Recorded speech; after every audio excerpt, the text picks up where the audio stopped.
اب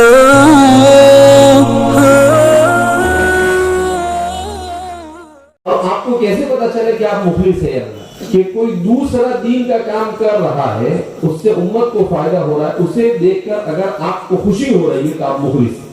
ان مدرسوں کو بھی کوشش کرنی چاہیے کہ ریگولر اسکول کے بجائے NOIS national open schooling institute Hindustan کا سب سے بڑا سینٹرل گورنمنٹ سے منسلک ادارہ ہے کہ امت کو ہر میدان میں علماء کی ضرورت ہے،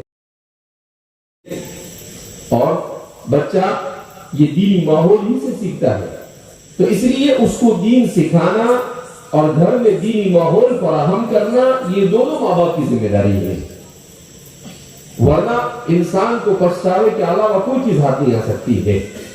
آج کورونا کے بعد خاص طور پر امت کا ذہن یہ بنا ہے کہ مدرسوں کے اندر میں بچے نہیں بھیجتے، کیوں؟ دین سکھایا جاتا ہے، کیا ہوتا ہے؟ ٹھیک ہے، دین سکھایا جاتا ہے، کیا ہوتا ہے؟ دین ضرورت ہے، انسان کو کھانے پینے سے زیادہ دین کی ضرورت ہے۔ کیوں؟ کہ کھائے گا پیے گا نہیں تو بہت تو مر جائے گا، لیکن دین نہیں ہوگا تو ہمیشہ کی زندگی کے اندر میں ناکام ہو جائے گا، دنیا میں بھی ناکام ہوگا، اور مرنے کے بعد کی جو زندگی ہے وہ مہادی الحیات الدنیا الا لہو ولعب وان الدار الاخرۃ لہی الحیوان، قرآن جس کو کہتا ہے کہ دنیا کی زندگی تو کھیل اور تماشا ہے، اصل زندگی تو مرنے کے بعد شروع ہوتی ہے، لیکن وہ مرنے کے بعد کی زندگی کا پورا مدار کس پر ہے؟ اس دنیا کی زندگی پر ہے۔ کہ آپ نے دنیا میں کیا کیا؟ آپ نے اپنے لیے کیا کیا؟ آپ نے اپنی اولاد کے لیے کیا کیا؟ اپنے آخرت کے لیے کیا کیا آپ نے؟ اس لیے بہت انتہائی اہمیت کے حامل یہ چیز ہے، اور یہ فتنے جتنی شدت اختیار کریں گے اتنا دین کی ضرورت بڑھتی چلی جائے گی۔ ہاں، یہ بات الگ ہے کہ امت دین کے مقابلے میں دنیاوی تعلیم کو ترجیح دے رہی ہے، تو ہم یہ کر سکتے ہیں کہ ہمارے مدارس میں دینی تعلیم کے ساتھ ساتھ دنیاوی تعلیم کا انتظام کیا جائے، انہیں بنیادی ضروری اصلی تعلیم بھی انہیں دے دی جائے، تاکہ حسن دنیا اور حسن آخرت دونوں کو جمع کر سکے۔ بہت سارے لوگ کہتے ہیں کہ بھائی ٹھیک ہے آخرت برابر ہے، سمجھ میں آئی بات، لیکن دنیا کا کیا؟ ارے بھائی، موت اور حیات کس کے قبضے قدرت میں؟ اللہ کے قبضے قدرت میں۔ عزت کس کے قبضے قدرت میں؟ اللہ کے قبضے قدرت میں۔ روزی کس کے قبضے قدرت میں ہے؟ اللہ کے۔ وما من دابۃ فی الارض الا اللہ رزقها، قرآن کریم کہتا ہے کہ کوئی جاندار ایسا نہیں جس کی رزق کی ذمہ داری اللہ نے نہ دی ہو، تو یہ ساری چیزیں اللہ کے قبضے قدرت میں ہے۔ آپ من کان للہ کان اللہ لہ، جو اللہ کی فکر کرے گا، اللہ کے دین کی فکر کرے گا، اللہ اس کے کام کو آسان کر دے گا، لیکن شرط ہے کہ اس میں خلوص سے نیت ہونی چاہیے۔ جو بھی کام کرے انسان اللہ کی رضامندی کے لیے کرے، اس لیے نہیں کہ لوگ واہ واہ کرے، اس لیے نہیں کہ لوگ عزت کرے، اس لیے نہیں، کوئی بھی دنیاوی غرض وابستہ نہیں ہونی چاہیے۔ جہاں اخلاص ہوتا ہے تو اخلاص انسان کے بہت سارے مسائل کو حل کر دیتا ہے۔ تو اس لیے اپنی اولاد کی دینی تعلیم کی فکر کریں۔ ہمارے اس علاقے میں بہت سارے مدرسے ہیں، ان مدرسوں کو بھی کوشش کرنی چاہیے کہ بنیادی اصلی تعلیم کا انتظام کریں، اور اس کا آسان طریقہ ہم نے جو اس وقت ڈھونڈا ہے وہ یہ ہے کہ ریگولر اسکول کے بجائے NOIS national open schooling institute Hindustan کا سب سے بڑا سینٹرل گورنمنٹ سے منسلک ادارہ ہے کہ وہ اوپن اسکولنگ، کہ آپ کے پاس بچہ پڑھتا ہے اس کو کم وقت 2-3 گھنٹے وہ عصری تعلیم حاصل کرے اور بقیہ 4-5 گھنٹے وہ دینی تعلیم حاصل کرے، تو دینی تعلیم بھی مکمل ہو اور اس کے ساتھ ساتھ بنیادی اصلی تعلیم بھی اسے مل جائے۔ تو اس طریقے سے فکر کی جائے کہ جو چیز جتنی ضرورت ہے اس چیز کو اتنا سکھایا جائے، اس لیے کہ امت کی 2 ضرورتیں، ایک ہے دینی ضرورت اور ایک دنیاوی ضرورت۔ امت کی جو دینی ضرورت ہے وہ علماء سے پوری ہوگی، اور امت کی جو دنیاوی ضرورت ہے وہ دنیاوی تعلیم سے پوری ہوگی۔ اس کا طریقہ کیا ہے؟ ہم یہ کہتے ہیں کہ مدارس میں عصری تعلیم پڑھائی جائے، مگر وہاں کے ذمہ داروں کا اور اسی کے ساتھ ساتھ ہمارے پڑھانے والے اساتذہ اور معلمین کی ذمہ داری یہ ہے کہ وہ ان بچوں کا ذہن یہ بنائے کہ عصری تعلیم آپ کو اس لیے دی جا رہی ہے کہ اس عصری تعلیم کو حاصل کر کر آپ موجودہ حالات سے واقف ہو کر امت کو مؤثر انداز میں دین کے قریب کیسے کریں.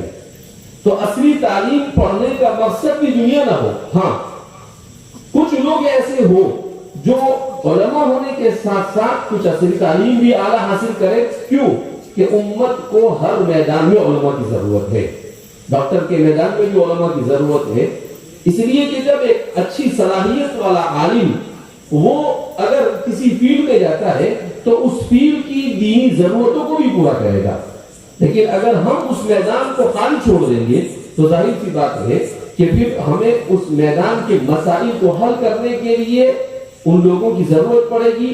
ان کی بات وہ آپ کو سمجھا سکے نہیں سمجھا سکے, ہم ان کی بات کو سمجھ سکے نہیں سمجھ سکے, اس طرح سے وہ دین ضرورت بھی پوری نہیں ہوگی. تو اس لیے جس چیز کو حکمت اور مصلحت کے ساتھ کس طریقے سے لے کر چلنا, اس فکر کو لے کر چلیں. اور آپ کے علاقے میں اس پرتواڑا کے اس مدرسے کو دارالعلوم عیدگاہ کو ایک بار پھر زندہ کرنے کی آپ کے یہاں کے ذمہ داروں نے فکر اڑی ہے اور انہوں نے کوششیں کی ہے.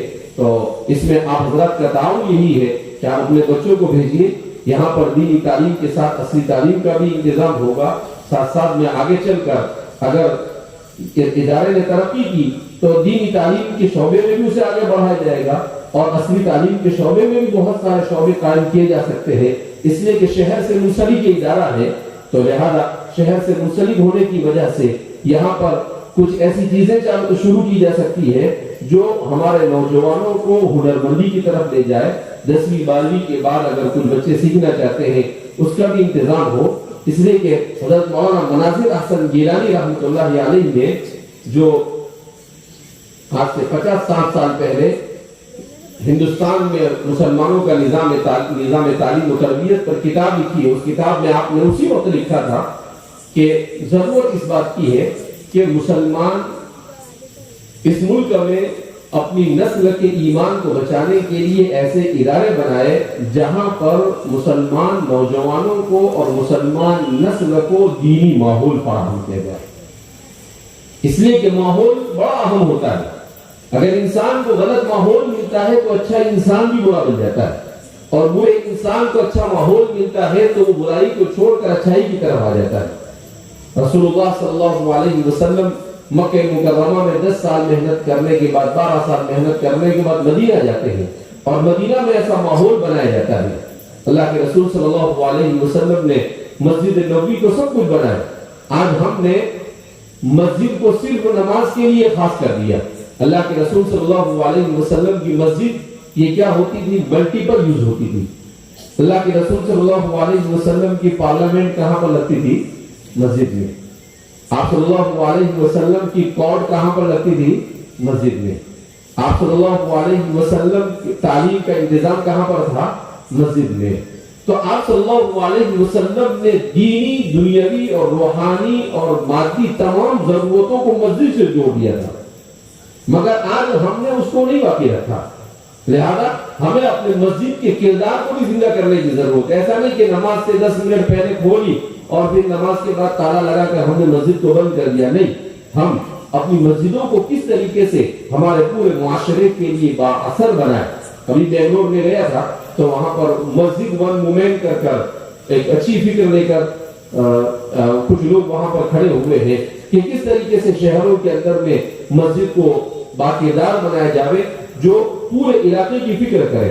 تو ہم نے بھی ان سے کچھ چیزیں لی ہے اور بھی کچھ چیزیں اس کے ساتھ شامل کر کر انشاءاللہ ہم آگے اس کو بڑھانے کی کوشش کریں گے کہ ہم اپنے مسجد کے پرانے جو اللہ کے رسول صلی اللہ علیہ وسلم کے زمانے کا جو کانسیپٹ تھا, اس زمانے کا جو اس کا رول تھا, پورا نہیں تو کم سے کم اس کے قریب پہنچنے کی کیا کرے, کوشش کرے کہ معاشرے کی اکثر و بیشتر ضرورتیں ہماری وہیں سے کیا ہو جایا کرے, پوری ہو جایا کرے. اور یہ آسان ہے اس لیے کہ ہر محلے میں, ہر گاؤں میں, ہر جگہ پر مسجدیں ہیں.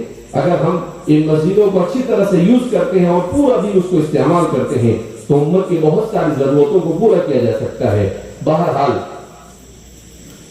گرمی کے اس ماحول میں بہت طویل تقریر کرنا بھی مناسب نہیں ہے. اللہ رب العزت آپ کے یہاں پر جمع ہونے کو قبول فرمائے. یہ آپ کا پرتواڑا کا پروگرام بالکل ہنگامی طور پر ہوا. 2-4-5 دن پہلے یہ لوگ آئے تو میں نے کہا کہ میں 2-4 دن کے بعد مجھے کچھ کام ہے تو وہاں بھینسدہی آنے والا ہوں. انہوں نے کہا کہ نہیں 1 مہینے کے بعد. میں نے کہا کہ 1 مہینے کے بعد کی کوئی گارنٹی نہیں. اگر اس وقت کوئی پروگرام کرنا ہے تو آپ کر لیجئے, لیکن بعد میں آپ کو وقت مجھے سمجھ میں نہیں آ رہا ہے کہ میں آپ کو وقت دے سکوں. تو اللہ ان احباب کو جزائے خیر عطا فرمائے. انہوں نے کوشش کی اور الحمدللہ یہ پروگرام ہوا, اور اللہ کا احسان ہے کہ علماء, عوام, خواص سب لوگ یہاں پر جڑے ہوئے ہیں. تو وہ اس فکر کو لے کر جائے کہ آپ کے اس دارالعلوم کو کس طرح سے دینی اور دنیاوی تعلیم کا علاقے کا سب سے بہتر مرکز بنایا جائے. اس کے لیے کس طریقے سے آپ اپنا رول ادا کر سکتے ہیں, آپ کیا اپنا کردار ادا کر سکتے ہیں, اس کی آپ اس فکر کو لے کر یہاں پر سیاحت جائیں. کہ کیوں کہ اجتماعی اور ملی کاموں میں اجتماعی طور پر ایک ساتھ مل کر کام کو آگے بڑھانے کی ضرورت ہے. میں اخیر میں حضرت تھانوی رحمۃ اللہ علیہ کا ایک ملفوظ بتا کر اپنی بات کو ختم کرتا ہوں. حضرت تھانوی رحمۃ اللہ علیہ کا ایک ملفوظ میں عام طور پر اپنی دینی مجلسوں میں سناتا رہتا ہوں. حضرت تھانوی رحمۃ اللہ علیہ نے فرمایا کہ آپ دین کے شعبے میں کام کر رہے ہیں, آپ مخلص ہیں, اس کا کیسے پتا چلے؟ جیسے کوئی جماعت میں لگا ہوا ہے, کوئی مسجد کا امام ہے, کوئی مکتب پڑھا رہا ہے, کوئی مدرسہ پڑھا رہا ہے, کوئی خانقاہ سے منسلک ہے, مختلف دین کے کوئی دعوت سے, کوئی مختلف شعبوں سے لگے ہوئے ہیں, اور آپ کو کیسے پتا چلے کہ آپ مخلص ہیں یا نہیں؟ حضرت نے بھی بات فرمائی. حضرت نے فرمایا کہ اس کا پتہ ایسے چلے گا کہ کوئی دوسرا دین کا کام کر رہا ہے, اس سے امت کو فائدہ ہو رہا ہے, اسے دیکھ کر اگر آپ کو خوشی ہو رہی ہے تو آپ مخلص ہیں, اور اگر اسے دیکھ کر آپ کو تکلیف ہو رہی ہے تو ایسا سمجھیے کہ آپ کے پاس اخلاص نہیں ہے. آپ کے پاس اخلاص نہیں ہے. یہ تھرمامیٹر ہے. حکیم الامت ایسے نہیں کہا گیا حضرت کو.